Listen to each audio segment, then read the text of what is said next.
What's up? You got Mr. Weiss here, about to go through these standing wave notes. So make sure before we get started, you got a notebook out, you got a pencil, you got all those good things that you would normally have if you were in class. But you're at home probably, so you can get other good things like if you got a dog, maybe grab a dog. If you got a cat, sure, get your cat next to you. Maybe you want like a blanket. It's cold in your house. I don't know. Just make sure you're comfortable. You're ready for this, okay? It's going to take probably about 7, 8 minutes to get through these notes, but I guarantee it will probably be the most mediocre 7, 8 minutes of your day. All right. Um, but yeah, let's get started. So as you can see, we have a simulation, if you will, of a standing wave. What a standing wave is just a wave that is fixed at both points, and it's just moving vertically up and down. So we can see that this wave has some maximum points here. The maximum point is going up, and the maximum point is going down as well. And then also some points that appear not to be moving at all. We'll talk a little bit more about that on the next slide, on what those points are actually called.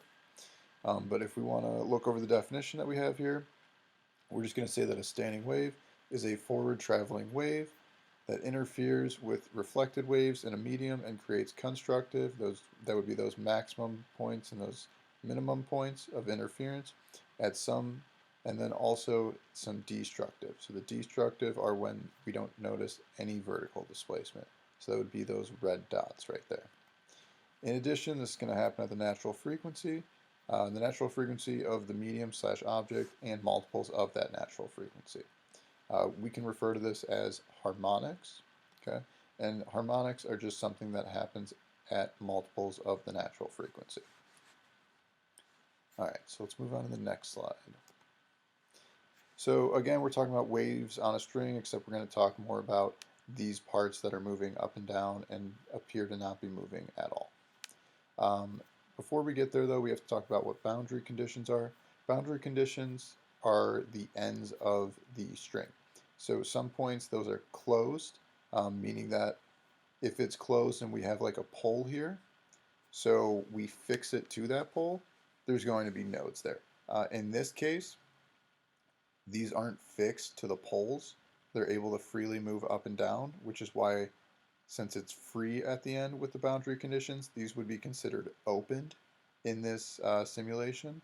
Therefore, as we can tell, since it's moving up and down, these are going to be antinodes. So now let's talk about what those nodes and antinodes are. A node is just a point of zero amplitude. So if you remember from before, amplitude is how high or the height of a wave, right? So right here we have this blue dot showing that it's not getting any height at all, which is why it has zero amplitude. These are always going to be points of destructive interference. The antinodes, on the other hand, are the points of maximum height, okay, or maximum amplitude. And we see that here with this red dot going all the way up and all the way down. Again, this one all the way up, all the way down. And since the boundary conditions in this simulation are opened, these are going to be antinodes as well, and it's going to go all the way up and all the way down. Let's move on to the next slide. So let's start talking about the harmonic for a wave on a string. So harmonics for a wave on a string is just a fancy way of saying the number of antinodes that are present. So if we take a second and look at all of these examples to our right, we can see that the antinodes are colored with the green dots, and the nodes are colored with the red dots. So the first one, we have one antinode, so that's the first harmonic. The second one, we have two antinodes, second harmonic. Third one, three antinodes, third harmonic, right? So it's that easy. All we have to do is just count the total number of antinodes, and we can figure out what harmonic we have.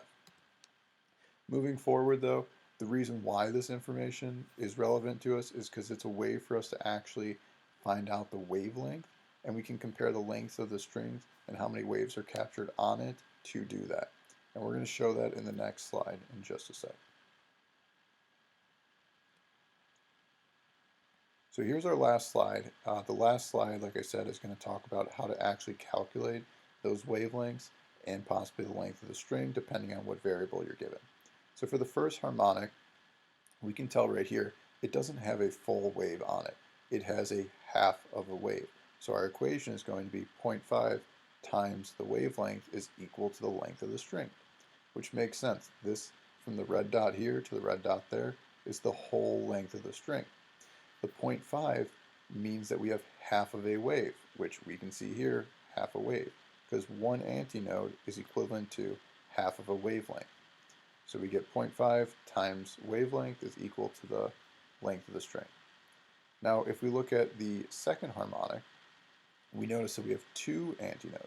Two antinodes is going to give us a full wavelength. So our equation for the second harmonic is going to be 1 times the wavelength, meaning that we have a full wavelength, is equal to the length of the string. There is one wave on this string, which is why that makes sense. We look at our third harmonic. In the third one, we have 1.5 waves on the string. Therefore, it's going to be 1.5 times the wavelength equals the length of our string. And then again, we look at our last one. We have 1, 2, 3, 4 antinodes here on our last example.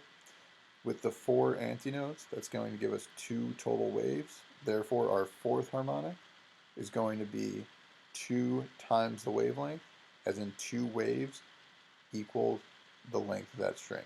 Again, on the length of the string, there are 2 total waves, which means that if we know the wavelength, we can figure out the length of the string. If we know the length of the string, and we know how many waves are present, or what harmonic we're on, then we can calculate the wavelength of that wave. Okay? Quick check. What boundary conditions are we dealing with in these examples? Well, if we look, the boundary conditions of all of these are the ends of the string, and since they're nodes, that means that they're fixed and they're closed. So the boundary conditions for this example would be closed. Okay. All right, well, that is it for the notes. If you guys have any questions or anything, feel free to email. But remember, like every good video that you see, you gotta hit that like button. Come on.